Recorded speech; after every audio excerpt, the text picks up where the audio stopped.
Février 1945, Italie du Nord, un unique P-47. Thunderbolt descend à 60 pieds au-dessus du sol gelé, verrière assez proche pour attraper les embruns de neige soulevés par le souffle de l'hélice. Les positions d'artillerie ennemies, creusées dans la ligne de crête en avant, ont cloué au sol un bataillon d'infanterie entier pendant 3 jours. Tous les autres pilotes ont fait demi-tour. Celui-ci a continué à descendre. Ce qui s'est passé durant les 11 minutes suivantes allait réécrire le manuel tactique de l'appui aérien rapproché et rendre le nom d'un homme synonyme d'audace calculée. Le front italien au début de 1945 est un lieu de cruauté géologique. Les montagnes s'élèvent en succession déchiquetées. Les vallées canalisent le vent et les tirs de mitrailleuses en parts égales. Les forces allemandes ont appris à creuser l'artillerie dans les contrepentes invisibles depuis les airs, meurtrières pour quiconque s'approche à pied. Les avancées de l'infanterie alliée se mesurent en yards, payées en vie. La ligne gothique a été percée, mais pas brisée. Ce qui reste est une guerre de pouces menée dans la boue et la neige, où un seul obusier bien placé peut arrêter une compagnie pendant des jours. L'appui aérien vole haut, largue des bombes à travers la couverture nuageuse et espère pour le mieux. La précision est un luxe, la survie est une doctrine. La 5e armée est bloquée près du village de Vignola. 9 positions d'artillerie allemande de 105 mm sont alignées le long d'une ligne de crête trop escarpée pour les chars, trop exposée pour l'infanterie. Les observateurs ont marqué leurs emplacements approximatifs. Approximatif ne suffit pas, les bombes tombent à côté, les hommes meurent à découvert. Les chasseurs bombardiers effectuent leur passage à 1200 pieds, angle de piqué assez raide pour voir la cible. Altitude assez élevée pour se redresser avant que la flaque ne déchiquette la cellule. C'est un compromis né de la perte. Des dizaines de pilotes ont été tués en volant plus bas. Le commandement ne demande plus de volontaires, mais il y a un pilote qui continue de demander pourquoi les passages sont effectués de cette manière. Son nom est lieutenant Raymond Knight. Il pilote des P-47 avec la 12e force aérienne. 350e escadron de chasse, 23 ans, doux de caractère, éducation méthodiste au Texas. Le genre d'homme qui écrit des lettres chez lui tous les dimanches et lit des manuels d'ingénierie dans sa couchette. Son équipe au sol remarque qu'il arpente la ligne de vol différemment des autres pilotes. Il s'arrête à chaque abri, étudie les munitions, pose des questions sur les retards de fusée et les schémas de fragmentation. Il a effectué 64 missions de combat, pas le plus dans son escadron, mais proche. Ce qui le distingue n'est pas les heures ou les victoires, c'est la façon dont il aborde chaque sortie comme un problème de géométrie avec des conséquences humaines. Le matin du 24 février, le briefing est routinier. Cible. Position d'artillerie suspectée près de Vignola. Altitude. Attaque standard de niveau moyen. Munitions. Bombes à usage général de 500 livres. Météo. Visibilité marginale. Couvert bas. Résistance attendue. Flaque intense. Knight écoute, prend des notes, ne dit rien pendant le briefing. Après la fin, il s'approche de l'officier des opérations et fait une demande qui frôle l'insubordination. Il veut voler seul. Il veut entrer à hauteur de cime d'arbre. Il veut effectuer plusieurs passages jusqu'à ce que chaque position soit confirmée détruite. L'officier des opérations le fixe, lui rappelle que la doctrine existe pour une raison. Les attaques à basse altitude dans un P-47 contre des positions de flaques enterrées sont considérées comme quasi suicidaires. Le Thunderbolt est robuste, mais il n'est pas invincible. Une rafale à travers le refroidisseur d'huile et le moteur se grippe en quelques minutes. Knight reconnaît le risque, puis il explique son raisonnement. Le bombardement à haute altitude disperse les munitions sur une colline vide. L'ennemi est enterré, camouflé et creusé le long des contrepentes. La seule façon de les trouver est de voler assez bas pour voir les éclairs de bouche et compter les tubes de canon. La seule façon de les tuer est de placer les munitions à l'intérieur du retranchement, pas à proximité. L'officier n'approuve pas, il n'interdit pas. Il dit à Knight que s'il veut se faire tuer, il le fera selon son propre jugement. Aucun ailier ne sera ordonné de le suivre en bas. Knight accepte, il marche vers son appareil seul. Si cette histoire vous importe, appuyez sur j'aime et abonnez-vous. Raymond Knight est né à Houston en 1922 dans un monde se remettant d'une guerre et se dirigeant vers une autre. Son père était contremaître de construction, pratique, méthodique, a appris à son fils à mesurer 2 fois et couper 1 fois. Sa mère jouait du piano et entretenait un jardin. Les 2 parents valorisaient l'éducation, la discipline et la foi tranquille. Knight a grandi dans un foyer où les problèmes n'étaient pas des obstacles, mais des énigmes à résoudre avec patience et logique. Il était un élève moyen dans la plupart des matières, exceptionnel en mathématiques et en dessin technique. Les enseignants ont remarqué qu'il avait une concentration particulière lorsqu'il travaillait de ses mains. Il construisait des modèles réduits d'avions avec une précision obsessionnelle, sculptant des nervures de balsa à l'épaisseur exacte, tendant les câbles de commande jusqu'à ce qu'ils vibrent au ton correct. À 16 ans, il a économisé suffisamment grâce à des petits boulots pour payer des leçons de pilotage sur une piste en herbe à l'extérieur de Houston. Son instructeur a rappelé plus tard que Knight avait une façon inhabituelle d'aborder le vol. La plupart des étudiants veulent sentir l'avion. Knight voulait le comprendre. Il posait des questions sur les rapports puissance-poids, les vitesses de décrochage à différents facteurs de charge et pourquoi les volets changeaient le moment de tangage. Quand la guerre est arrivée, il s'est engagé dans les forces aériennes de l'armée sans hésitation. Non par rage ou idéologie, mais par une certitude tranquille que ses compétences seraient nécessaires. Il voulait être pilote, mais il aurait été tout aussi satisfait comme mécanicien navigant ou mécanicien. Ce qui importait était la contribution, pas la gloire. La formation de vol a révélé quelque chose que ses instructeurs n'avaient pas prévu. Knight n'était pas un homme naturel du manche et du palonnier. Ses mains étaient stables, mais pas instinctives. Il n'avait pas les réflexes d'un chasseur de combat ou la bravade d'un bombardier en piqué. Ce qu'il avait était la patience et la capacité d'un ingénieur à itérer. Il volait chaque manœuvre encore et encore jusqu'à ce que la mémoire musculaire remplace la pensée. Ses scores de tir étaient moyens, son vol en formation était conforme au manuel. Sa navigation était impeccable, il a obtenu son diplôme sans honneur et sans incident. Le rapport d'évaluation notait fiable, méthodique, peu susceptible de prendre des risques inutiles. Il a été affecté au P-47 Thunderbolt. Le chasseur République était l'avion monomoteur le plus lourd de la guerre.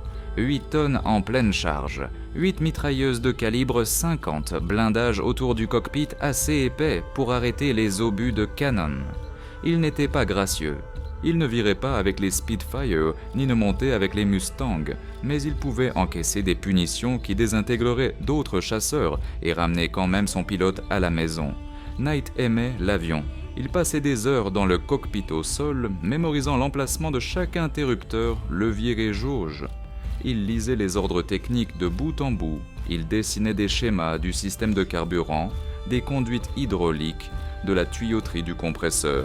Il comprenait que la survie au combat n'était pas une question de courage, c'était une question de connaître sa machine mieux que l'ennemi ne connaissait ses armes. Au moment où il est arrivé en Italie fin 1944, il avait absorbé les leçons des pilotes qui n'étaient pas revenus. Il savait que l'altitude était la vie, la vitesse était la vie, la surprise était la vie. Il savait aussi que la doctrine était écrite par des hommes qui n'étaient pas à pas dans le cockpit quand la flaque commençait. Il effectuait ses missions avec prudence, pas de frime, pas de risques inutiles. Mais il observait. Il notait où les bombes tombaient et où elles auraient dû tomber. Il étudiait le terrain, les tactiques ennemies, l'écart entre ce que les briefings promettaient et ce que la réalité livrait. Il a commencé à voir un schéma. Les attaques à haute altitude étaient sûres pour les pilotes et inutiles pour l'infanterie. Les mathématiques ne mentaient pas. Une bombe de 500 livres larguée de 1200 pieds à 200 nœuds avait une erreur circulaire probable de plus de 50 yards. Contre une cible ponctuelle creusée dans la roche, c'était la même chose que de manquer. La seule façon de toucher un canon enterré était de livrer les munitions d'assez près pour voir le canon. Cela signifiait voler à travers l'enveloppe de flak. Cela signifiait accepter un risque qu'aucune doctrine n'approuverait. Knight n'en parlait pas au club des officiers, il n'en écrivait pas dans les lettres à la maison. Il a simplement décidé que si l'occasion se présentait, il prouverait le concept ou mourrait en essayant. Pour lui, ce n'était pas du courage. C'était de la logique appliquée. L'occasion s'est présentée le 24 février. Le problème auquel faisait face la 5e armée près de Vignola n'était pas nouveau. C'était le plus vieux problème de la guerre moderne. Comment tuer un ennemi que vous ne pouvez pas voir? Les artilleurs allemands avaient tout fait correctement. Leur position était située sur des contrepentes, invisibles depuis les postes d'observation au sol. Le filet de camouflage brisait les lignes angulaires des obusiers. Les positions de tir étaient séparées de centaines de yards, rendant le tir de contre-batterie inefficace même lorsque les observateurs pouvaient estimer l'emplacement. Les canons tiraient à part rafale calculée, 3 coups, puis silence, suffisant pour encadrer un carrefour routier ou ratisser une colonne de ravitaillement, pas assez pour révéler leur position longtemps. Au moment où l'artillerie alliée ajustait les coordonnées, les équipages allemands s'étaient déplacés ou étaient restés silencieux. Des frappes aériennes avaient été tentées pendant 5 jours. Les bombardiers moyens volaient à travers le couvert et larguaient sur des coordonnées cartographiques. Les chasseurs plongeaient à travers les trous et dans les nuages et larguaient les munitions sur des positions estimées. La reconnaissance post-frappe montrait des collines cratérisées et des emplacements de canons intacts. L'infanterie perdait des hommes toutes les heures. Les médecins ne pouvaient pas avancer. Le réapprovisionnement en munitions était impossible. L'attaque s'était arrêtée non par manque de courage, mais par manque de précision. Les pilotes de chasse connaissaient le problème. Ils connaissaient aussi le coût de sa résolution. Pour trouver un canon camouflé, vous deviez voler assez bas pour voir l'éclair de bouche ou la terre perturbée. Pour le tuer, vous deviez voler droit vers lui assez longtemps pour aligner le tir. Chaque seconde dans cette enveloppe, vous étiez à portée de chaque fusil, mitrailleuse et pièce de flak que l'ennemi possédait. La doctrine allemande pour la défense à basse altitude était brutalement simple. Attendre jusqu'à ce que l'avion s'engage dans son passage, puis remplir l'air de plomb. Un P-47 à basse altitude et haute vitesse ne pouvait pas esquiver. Il ne pouvait qu'absorber. Les pilotes qui survivaient aux attaques à basse altitude revenaient avec des conduites hydrauliques sectionnées, des câbles de commande effilochés, des refroidisseurs d'huile perforés. Certains ne revenaient pas du tout. Le commandement a cessé de demander. Cela ne valait pas le taux d'échange, mais l'infanterie continuait de mourir. Knight comprenait le calcul. Il comprenait aussi que la doctrine était un modèle statistique, pas une loi de la physique. Le modèle supposait une compétence moyenne du pilote, une sélection moyenne de cibles et un engagement moyen. Il ne se considérait pas comme exceptionnel. Il se considérait comme prêt à tester les variables que personne d'autre ne toucherait. Il avait réfléchi à chaque élément du problème. Le moteur radial du P-47 pouvait absorber les tirs d'armes légères mieux qu'un moteur en ligne. Son blindage pouvait arrêter la plupart des tirs au sol depuis le quart avant. Ces 8 mitrailleuses pouvaient délivrer un tir de suppression tout en préparant le passage de bombardement. S'il restait en dessous de la hauteur de crête, les prédicteurs de flak allemands ne pouvaient pas le suivre. S'il volait assez vite, les tirs de fusil ne le précéderaient pas avec précision. Le risque n'était pas aléatoire. Il était calculable et Knight croyait que le calcul favorisait un pilote qui comprenait son appareil et volait sans hésitation. Personne ne l'avait essayé parce que personne ne pensait que le gain valait le coup. Knight pensait différemment. Un pilote et un avion pouvaient être sacrifiables. Un bataillon cloué au sol pendant une semaine ne l'était pas. Il n'a pas demandé la permission 2 fois. Il a simplement décidé que la mission nécessitait une solution que la doctrine ne pouvait pas fournir. Et si cette solution nécessitait de violer chaque directive écrite pour la survie du pilote, il accepterait les conséquences. Le matin du 24 février, le plafond nuageux était à 800 pieds. Visibilité 3 miles dans la brume et la neige. Des conditions qui annuleraient normalement une mission d'appui aérien rapproché. Knight a vu des conditions qui masqueraient son approche jusqu'à ce qu'il soit trop proche pour que l'ennemi réagisse. Il est monté dans son P-47 seul. Verrière verrouillée, démarrage du moteur, jauges au vert, une charge complète de munitions de calibre 50, 2 bombes de 500 livres sous les ailes, assez de carburant pour 90 minutes. L'équipe au sol l'a regardé rouler, et ils l'avaient vu avant l'émission, toujours calme, toujours méthodique. Cette fois, il y avait quelque chose de différent dans la façon dont il vérifiait son harnais, une finalité. comme s'il avait déjà décidé que revenir était optionnel. Knight a décollé dans le couvert bas et a tourné vers le nord en direction de Vignola. L'officier des opérations a regardé depuis la tour. Il ne s'attendait pas à revoir cet appareil. Knight a volé seul à travers un ciel gris et des nuages fragmentés. Le P-47 était lourd de carburant et de munitions. Il a maintenu la puissance stable, l'altitude juste en dessous du plafond nuageux. Pas de bavardage radio, pas de formation à maintenir, juste un pilote et le problème qu'il avait choisi de résoudre. À 10 miles de la zone cible, il est descendu, a plongé à travers une trouée dans les nuages et s'est nivelé à 200 pieds. Le sol s'élevait vers lui. Les champs couverts de neige ont cédé la place aux contreforts, puis aux lignes de crête. Il a poussé doucement la manette des gaz vers l'avant. La vitesse a grimpé au-delà de 300 nœuds. Le monde s'est comprimé en un flou précipité de blanc et de gris. Arbres, murs de pierre, une ferme incendiée. Tout trop rapide pour la pensée, assez rapide pour que l'instinct prenne le relais. Il avait mémorisé la carte. La crête devrait être à 2 miles devant. 9 positions suspectées réparties sur 3000 yards de terrain élevé. Pas de coordonnées exactes, pas de photos récentes, juste des marques au crayon sur de l'acétate et la parole d'un observateur avancé qui avait été cloué au sol pendant 3 jours. Knight a volé plus bas, 100 pieds. La crête remplissait son pare-brise. Il pouvait voir la ligne d'arbres maintenant, la roche brisée, les lignes non naturelles de terre qui signifiaient des fouilles. Puis il a vu le premier éclair. Éclair de bouche, scintillement orange contre la neige. Un obusier de 105 mm creusé dans un retranchement. Équipage se précipitant alors que le son de son moteur les atteignait. Il ne s'attendait pas à un avion aussi bas, aussi rapide. Knight n'a pas tiré vers le haut. Il a poussé le nez légèrement vers le bas et a pressé la gâchette. 8 calibres 50 se sont ouverts. Les traceurs ont marché à travers la position. Neige et terre ont jailli. Un membre d'équipage est tombé, les autres se sont dispersés. Il a flashé au-dessus de la position à 50 pieds et a tiré dans une montée peu profonde. A regardé en arrière. Le canon était endommagé, mais pas détruit. L'équipage revenait déjà. Il avait confirmé la position. Maintenant, il devait le tuer. Il a viré serré, perdant de la vitesse, se préparant pour un autre passage. Sa vitesse est tombée à 200 nœuds. Chaque instinct disait « monte, prends de l'altitude, prends de la distance ». Il a ignoré l'instinct et a replongé. Cette fois, les Allemands étaient prêts. Les tirs de fusil ont claqué devant la verrière.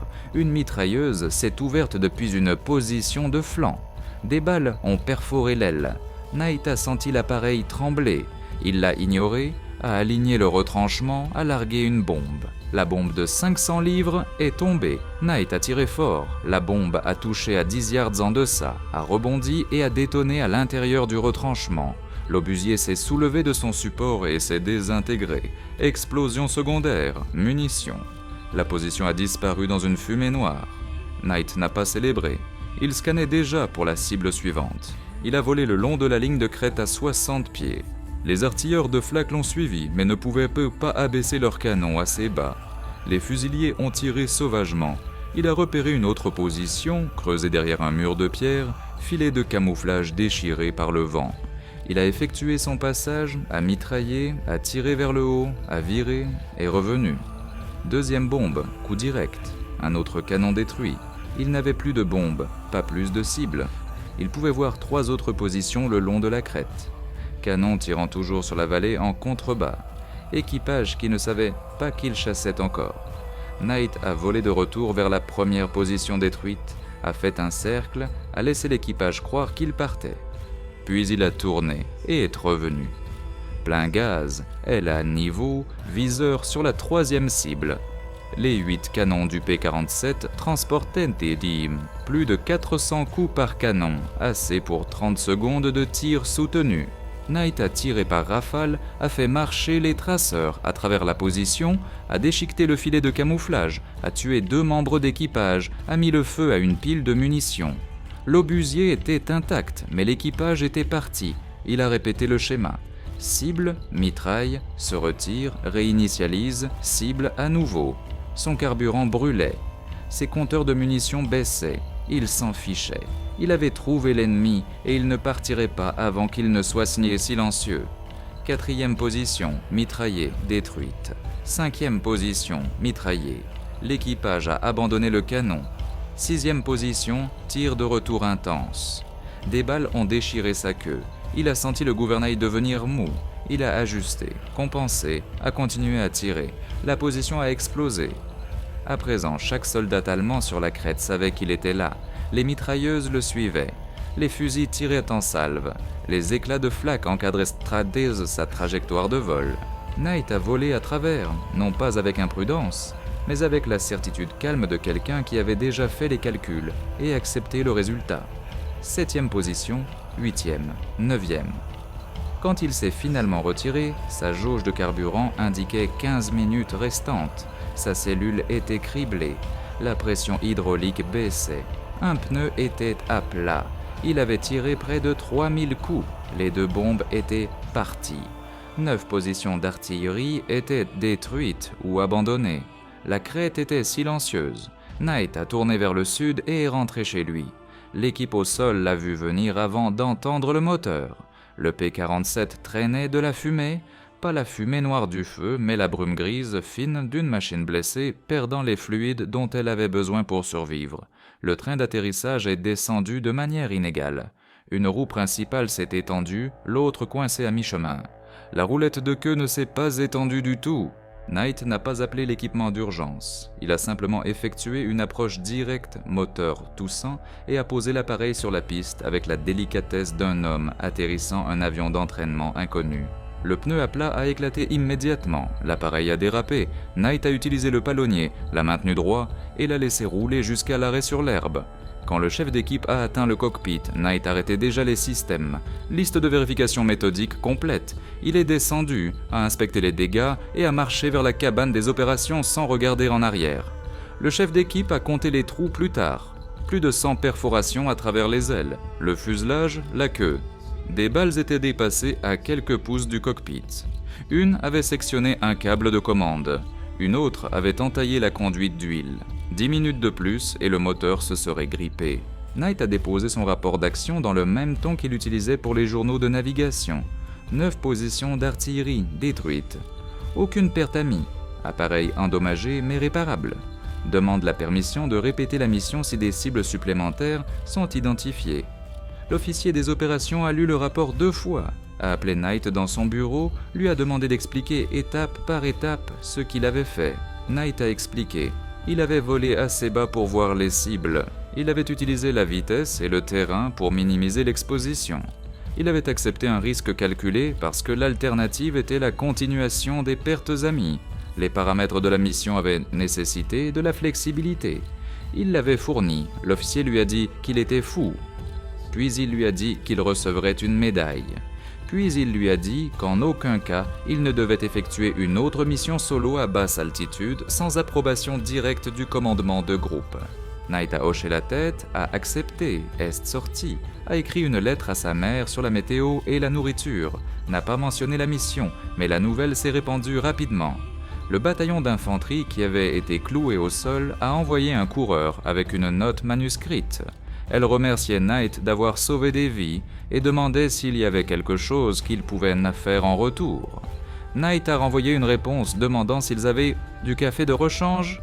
Ils lui ont envoyé une caisse. D'autres pilotes de l'escadron ont commencé à poser des questions.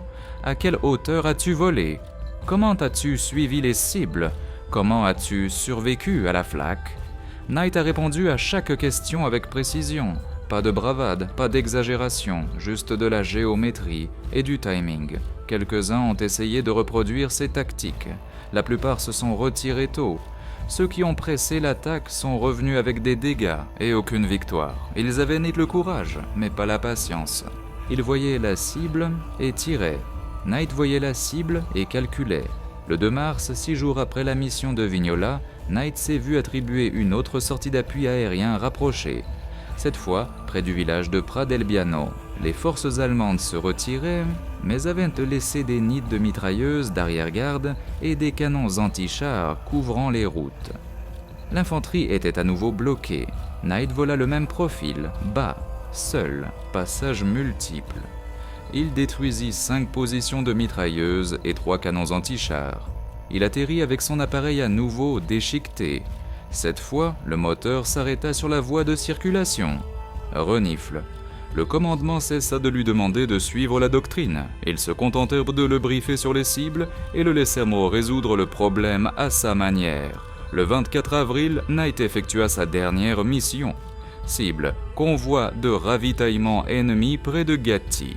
Il trouva le convoi, mitrailla, détruisit 6 véhicules, se prépara pour un autre passage. Le tir au sol toucha le moteur. Le liquide de refroidissement se répandit sur le pare-brise. Il fit demi-tour vers la base. Le moteur se grippa à 8 km des lignes amies. Knight avait 3 choix, sauter en parachute et risquer la capture, essayer de planer jusqu'en territoire ami et probablement s'écraser, ou poser l'appareil dans un champ derrière les lignes ennemies et sortir à pied. Il choisit la 3e option, poser le P-47 moteur mort sur une étroite bande de terre agricole. Atterrissage sur le ventre parfait, pas de feu. Il sortit, saisit son arme de poing et son kit d'évasion et commença à marcher vers l'ouest. Il fut capturé 2 heures plus tard par une patrouille de la Wehrmacht, emmené à un poste d'interrogatoire de campagne, détenu pendant 3 jours, puis transféré dans un camp de traitement des prisonniers. Le camp fut envahi par les forces alliées le 29 avril. Knight fut libéré, débriefé et retourna à son escadron le 2 mai. L'Allemagne capitula 5 jours plus tard. Il avait effectué 97 missions de combat, détruit ou endommagé plus de 40 positions ennemies, survécu à des probabilités qui auraient pas dû le tuer une 12aine de fois. Il ne se qualifia jamais de héros. La médaille arriva des mois plus tard, présentée lors d'une cérémonie à laquelle Knight ne voulait pas assister. La citation était détaillée, elle décrivait la mission de Venola avec une précision clinique. 9 positions d'artillerie détruites. Impact direct sur les opérations au sol. Courage au-delà de l'appel du devoir. Risque calculé face à un tir ennemi écrasant. Knight se tint au garde à vous pendant que la médaille n'était épinglée à son uniforme. Il salua, serra des mains, répondit aux questions des journalistes avec la même retenue tranquille qu'il utilisait lors des débriefings. Pas d'embellissement, pas de drame, juste des faits. Ce qui comptait plus que la médaille était le changement qui suivit. La doctrine d'appui aérien rapproché fut réécrite. Les tactiques à basse altitude n'étaient plus interdites. Elles furent étudiées. Les pilotes furent formés à évaluer le risque et la géométrie des cibles plutôt qu'à suivre des directives d'altitude rigides. Les officiers de liaison intégrés aux unités d'infanterie commencèrent à demander des profils d'attaque spécifiques, au lieu de frappes aériennes génériques. Le taux de survie pour les missions d'appui aérien rapproché s'améliora. Le taux d'efficacité s'améliora encore plus. Les commandants au sol commencèrent à croire que lorsqu'ils demandaient un appui aérien, l'aviation frapperait ce qu'elle était censée frapper. Les missions de Knight furent analysées au niveau de l'escadron, puis du groupe, puis du commandement. Ces images de caméras embarquées furent utilisées dans des films de formation. Ces rapports après action devinrent des études de cas en tactique appliquée. Il n'avait pas inventé l'attaque à basse altitude. Il avait prouvé qu'elle pouvait être effectuée méthodiquement, de manière répétée, et avec survie par un pilote qui comprenait sa machine et les mathématiques. Les unités d'infanterie qu'il soutenait écrivirent des lettres, non au commandement, mais à lui, le remerciant, lui racontant combien d'hommes étaient rentrés chez eux parce qu'une crête s'était tue ou qu'une route s'était ouverte. Certaines de ces lettres lui parvinrent, la plupart non. Il conserva celles qu'il reçut dans un coffre et n'en parla jamais. Après la guerre, Knight retourna au Texas. Il s'inscrivit à l'université grâce au GI Bill, étudia le génie civil, obtint son diplôme sans fanfare, prit un emploi dans une entreprise de construction, se maria, eut des enfants, vécut une vie tranquille. Il ne parlait pas de la guerre à moins qu'on ne le lui demande. Quand on le lui demandait, il la décrivait sur le même ton mesuré qu'il utilisait pour tout le reste, factuel, sans ornement. Il ne se considérait pas comme quelqu'un qui avait fait quelque chose d'extraordinaire. Il avait vu un problème, compris les variables et agi en conséquence. Ses enfants trouvèrent cette rosse et médaille Hamas dans un tiroir des années plus tard. Ils demandèrent pourquoi il les avait reçus. Il leur dit qu'il avait été pilote. Ils demandèrent s'il avait eu peur. Il dit oui. Ils demandèrent s'il avait été courageux. Il dit qu'il avait simplement été minutieux. En 1989, un historien militaire faisant des recherches sur les tactiques d'appui aérien rapprochées pendant la campagne d'Italie, tomba sur les rapports après-action de Knight. Il retrouva Knight et demanda une interview. Knight accepta. Ils parlèrent pendant 2 heures. L'historien posa des questions sur la peur, sur la prise de décision sous le feu, sur ce qui le rendait différent des autres pilotes. Knight réfléchit longuement avant de répondre. Il dit qu'il n'avait pas été différent. Il avait simplement cru que les problèmes avaient des solutions et que les solutions nécessitaient un engagement. Il s'était engagé, l'appareil avait tenu, les mathématiques avaient fonctionné. L'historien demanda s'il le referait. Knight dit oui, non parce qu'il le voulait, mais parce que c'était nécessaire, et la nécessité, croyait-il, était la seule mesure honnête de l'action. Raymond Knight mourut en 2003. Funérailles discrètes, famille et quelques anciens camarades d'escadron. Pas de discours, un drapeau plié, sonnerie aux morts jouée par un lycéen qui ne l'avait jamais rencontré. Ses enfants donnèrent ses papiers à l'agence de recherche historique de l'armée de l'air.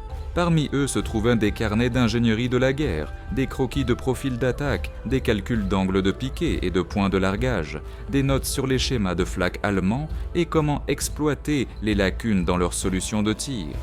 Un carnet contenait un passage, écrit au crayon, daté de mars 1945. Il disait « La doctrine était la sagesse accumulée de ceux qui ont survécu, mais la survie seule ne gagne pas les guerres. Quelqu'un doit tester ce que la sagesse interdit, non pour la gloire, mais parce que l'alternative est une perte inacceptable. Ce fardeau incombe à ceux qui comprennent le coût et l'acceptent quand même. » C'était ce qui se rapprochait le plus d'une explication de lui-même par Knight. Son histoire ne devint pas une légende, elle devint un programme enseigné dans les écoles d'état-major, analysé dans les études tactiques, référencé dans les manuels sur les frappes de précision et l'évaluation des risques. Les pilotes qui apprirent de ses missions ne connurent jamais son nom. Ils héritèrent de sa logique. La ligne de crête près de Venola est maintenant une terre agricole, tranquille, sans marqueur. Les positions de tir furent comblées il y a des décennies. Il ne reste que le sol et la mémoire. Les hommes qui descendirent n'en sortent de cette crête, parce que les canons s'étaient tus, ne connurent jamais le nom du pilote qui l'avait rendu possible. Ils surent simplement qu'un jour, le bombardement cessa et qu'ils purent avancer. C'est ainsi que fonctionne la plupart du courage. Invisible pour ceux qu'ils sauvent, mesuré non par la renommée, mais par les vies continuées, les problèmes résolus et les batailles gagnées par ceux qui calculent le risque et s'engagent. Quoi qu'il en soit, Raymond Knight n'était pas imprudent, il était précis, il n'ignorait pas le danger, il en tenait compte, le réduisait à des variables et agissait quand d'autres hésitaient. Sa défiance n'était pas envers l'autorité, mais envers l'hypothèse que certains problèmes étaient insolubles. Il prouva qu'ils ne l'étaient pas. Il le fit seul à 18 mètres, à travers la fumée et l'acier, avec un appareil endommagé et une concentration inébranlable sur la tâche. Et quand il atterrit, il rédigea son rapport et se prépara pour la mission suivante. Il n'y a pas de statut, pas de grandes histoires, juste une poignée de rapports classés dans des archives, une médaille dans un tiroir, et un changement de doctrine qui sauva des vies pendant des décennies après. C'est l'héritage des discrets, les ingénieurs en uniforme, les pilotes qui lisaient les manuels techniques et voyaient des solutions là où d'autres ne voyaient que des risques. Ils ne cherchent pas le souvenir, ils cherchent des résultats. Et dans l'algèbre froide de la guerre, les résultats sont le seul monument qui compte. La dernière entrée du carnet de Knight, écrite quelques jours avant sa dernière mission, disait ceci. « La mesure d'un homme n'est pas de savoir s'il avait peur, mais si sa peur l'a empêché de faire ce qui était nécessaire. La peur est rationnelle, la lâcheté est l'abandon à celle-ci, le courage est le refus de laisser le calcul devenir une excuse. Il vécut ce principe, il le vola, et quand la guerre se termina, il le mit de côté et retourna au travail ordinaire de construire des choses qui dureraient. Mais sur une ligne de crête en Italie, par un matin glacial de février, un homme prouva que l'audace et la logique ne sont pas des opposés, elles sont des partenaires, et lorsqu'elles sont combinées avec l'engagement, elles peuvent changer l'issue d'une bataille, la doctrine d'une armée de l'air et les vies d'hommes qui ne connurent jamais son nom. C'est suffisant.